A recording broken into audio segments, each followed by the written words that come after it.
আমরা আশাবাদী গোটা বাংলাদেশের 300 আসনেই আমাদের পক্ষের ক্যান্ডিডেট থাকবে ইনশাআল্লাহ, যাতে তাদের সহযোগী হওয়ার জন্য আমরা প্রস্তুত নই। শান্তি প্রতিষ্ঠায়, কল্যাণ প্রতিষ্ঠায় প্রচলিত আইন ব্যর্থ হয়েছে। এই প্রচলিত আইন বৈষম্য তৈরি করেছে। অন্যায় অবিচারের মূল হলো প্রচলিত আইন।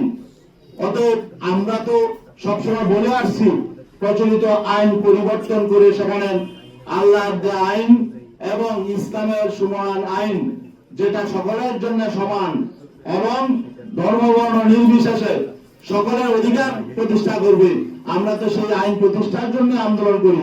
এখন শেষ মুহূর্তে যদি আমরা দেখি যে আসলে প্রধান যে রাজনৈতিক শক্তি আমাদের সহযোগী শক্তি ছিলেন, তারা যখন নাকি বলছেন যে না, তারা সে আল্লাহর আইনের পথে চলবেন না, বরং প্রচলিত আইনেই তারা রাষ্ট্র পরিচালনা করবেন, তখন আমরা তাদের সহযোগী হওয়ার জন্য আমরা প্রস্তুত নই।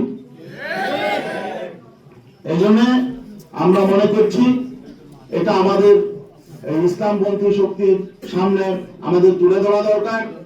এই জন্য আমরা তাদের আবেগের প্রতি শ্রদ্ধা জানাই। অনেকের অনেক রকম আবেগ তৈরি হয়েছিল, এই ঐক্যকে নিয়ে আমরা তাদের প্রতি সম্মান শ্রদ্ধা জানাই। আর বিশেষ করে এখনো পর্যন্ত যারা জোটবদ্ধ আছেন, সেখানে আরো ইসলামী সংগঠন আছেন, তাদের প্রতি আমরা শ্রদ্ধা জানাই। তাদের প্রতি আমাদের কোনো বিরোধ ধারণা নেই, তবে আমি তাদেরকে বিনয়ের সাথে অনুরোধ করব, তারা যাতে এই যে জামাত ইসলামের প্রধান যে বক্তব্যটা দিয়েছেন, এইটার ব্যাপারে যদি তাদের নীতি আদর্শের সাথে সাংঘর্ষিক তারা মনে করেন, তারা যদি একটু ক্লিয়ার হয়ে নেন। আরেকটি বিষয়, এটা ছিল আমাদের আদর্শিক বিষয়, আর একটা রাজনৈতিক বিষয় এখানে আছে। কারণ শুধু একটি কারণেই আমাদের অবস্থান নয়, আরো বেশ কিছু কারণ আছে। মৌলিক কারণগুলো আমি বলছি। রাজনৈতিক বিষয়গুলো যখন আমরা একই পথে হাঁটবো, আমরা যখন সমঝোতার ভিত্তিতে নির্বাচন করব, আমরা যখন আগামীতে পার্লামেন্টে যাব, তখন আমাদের ভোট নিয়ে যারা পার্লামেন্টে যাবেন, আমরা যাদের ভোট নিয়ে পার্লামেন্টে যাব, তাদের পারস্পরিক সমঝোতা, সমন্বয়, সম্মান বোধ থাকতে হবে।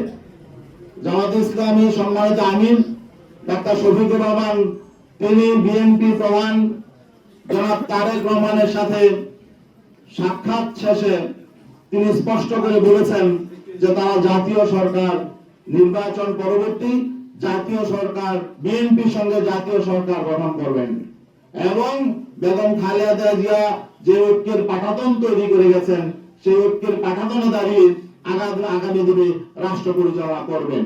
এখন আমাদের প্রশ্ন হলো, এই যে তিনি একটি অ্যালায়েন্সে আছেন, একটি সমঝোতায় আছেন, এটা একটি মৌলিক প্রশ্ন, আগামীতে জাতীয় সরকার হবে নাকি কোন সরকার হবে, এটা মৌলিক প্রশ্ন।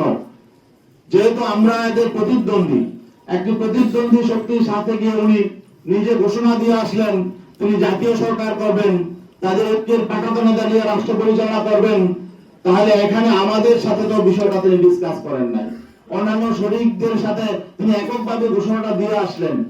এখন আমাদের শঙ্কা হলো যে এখানে নির্বাচনের আগে যেহেতু একটা সমঝোতা সমন্বয় প্রতিদ্বন্দ্বী দলের সাথে হয়ে যাচ্ছে, তাহলে নির্বাচনটা আসলে পাতানো নির্বাচন হবে কিনা, এটা কি ইলেকশন হবে নাকি সিলেকশন হবে, এই শঙ্কাটা আমাদের সামনে চলে এসেছে। তো এই শঙ্কা নিয়ে আমরা তো আসলে সহযোগী হতে চাই না কারো। আমরা চাই একটি প্রতিদ্বন্দ্বিপূর্ণ নির্বাচন। বাংলাদেশের স্বাধীনতা পরবর্তী যে নির্বাচনে যে কলঙ্ক হয়েছে, সেই কলঙ্ক থেকে আমরা বেরিয়ে আসতে চাই।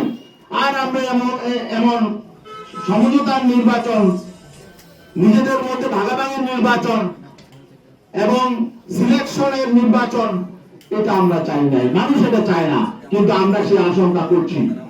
সেই আশঙ্কা থেকেও আমরা শঙ্কিত যে আগামী দিনে আসলে সুষ্ঠু, নিরপেক্ষ, গ্রহণযোগ্য নির্বাচন হবে কিনা, নাকি আমাদের সাথে ঐক্য করে তলে তলে আবার ভিন্ন রকম কিছু হবে, এই আশঙ্কাটা আমাদের মধ্যে দেখা দিয়েছিল।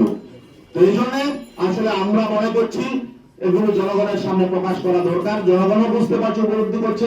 আমাদের কাছে বিভিন্ন দিক থেকে বিভিন্ন সংবাদ আসছে, বিভিন্ন রাষ্ট্রের সাথে বিভিন্ন পরিকল্পনা করা হচ্ছে, কি হচ্ছে এটাও আমরা জানি না।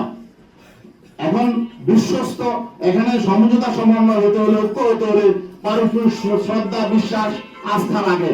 আমরা আস্থা, বিশ্বাস, শ্রদ্ধার জায়গা যখন ভেঙে যায় তখন তো আসলে সেখানে ঐক্য টিকে না।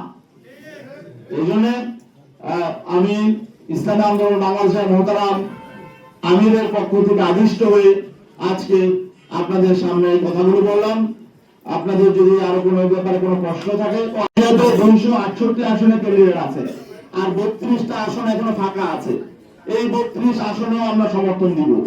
সেখানে কাদেরকে আমরা সমর্থন দিব সেটা আমরা মনোনয়নপত্র প্রত্যাহারের পরে আমরা ডিসাইড করব।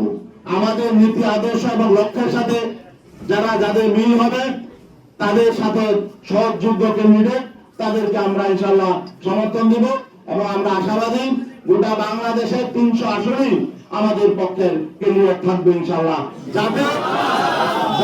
যাতে ওয়ান বক্স, যাতে পিসাব চরমনাই ইসলামের পক্ষে ওয়ান বক্স, সেটা যাতে সঠিক বাস্তবায়ন আগামী নির্বাচনে থাকে, এই জন্য আমরা ইনশাআল্লাহ এই ব্যবস্থা আমরা করব।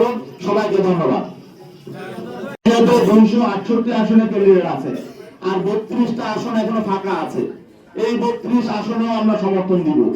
সেখানে কাদেরকে আমরা সমর্থন দিব সেটা আমরা মনোনয়নপত্র প্রত্যাহারের পরে আমরা ডিসাইড করব। আমাদের নীতি আদর্শ এবং লক্ষ্যের সাথে যাদের মিল হবে তাদের সাথে সহযোগ্য ক্যান্ডিডেট তাদেরকে আমরা ইনশাআল্লাহ সমর্থন দিব এবং আমরা আশাবাদী গোটা বাংলাদেশের 300 আসনেই আমাদের পক্ষের ক্যান্ডিডেট থাকবে ইনশাআল্লাহ। যাতে ওয়ান বক্স, যাতে পিসাব চরমনাই ইসলামের পক্ষে ওয়ান বক্স, সেটা যাতে সঠিক বাস্তবায়ন আগামী নির্বাচনে থাকে, এই জন্য আমরা ইনশাআল্লাহ এই ব্যবস্থা আমরা করব। সবাইকে ধন্যবাদ।